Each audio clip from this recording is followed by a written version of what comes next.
جو لڑ پو زمانے نال جوان سامنے ہو جاؤ سارے کوئی کسے دا لگتا نہیں تے نہ کوئی کسے قبر ہی تواڈے میرے نال ہونا ہے۔ اسلام نو بنیاد بناؤ، مذہب حقا نو بنیاد بناؤ۔ آکو آئے میں تحرین جا کرے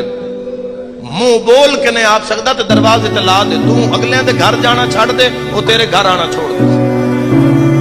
انہاں دی دھی دا بھی پردہ محفوظ، تیری میری دھی دا پردہ بھی محفوظ۔ سٹینڈ لے لو جوانوں،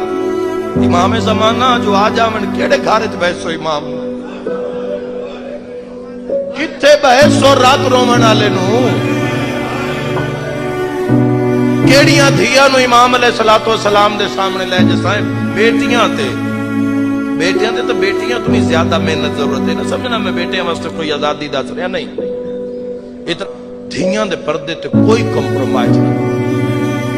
لڑ پو بھیڑ پو گھر وچ، اور ہر اس آفت تو بچنا جس آفت دی وجہ تو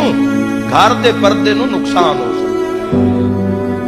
وہ کیبل ہے، وہ ٹی وی ہے، وہ ٹیلی فون ہے، وہ الیکٹرانکس میڈیا ہے، وہ سوشل میڈیا ہے، وہ کوئی میڈیا بھی ہے، تسی یار روز علی دیاں دھیاں نو رونا لے ہو،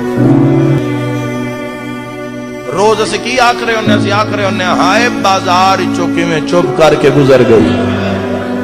تے ہر بندہ ہی موبائل تے بازار ویکھ رہے ہوندے، تو لطف نہیں ہے زندگی دا، کیوں سن گھنٹے گھنٹے دا مضمون پڑھنا پوندا ہے تے تاں جا کے بندیاں دی آئے آندی ہے، وہ بھی ممبر چھوڑنے تک بندہ نہیں پہنچتا، مجمع خاموش ہو جاتا ہے، کیوں وجہ کی بن گئی؟ ایسے پکھیالے وے ذاکر ہو بوئے تے ٹر دے آن تے منہ میں رونا شروع کر دے آن، ذاکر پڑھ کے ٹر جاندے آن، دو دن بعد بھی لوگ روندے رہتے ہیں، یہ ہے یا نہیں؟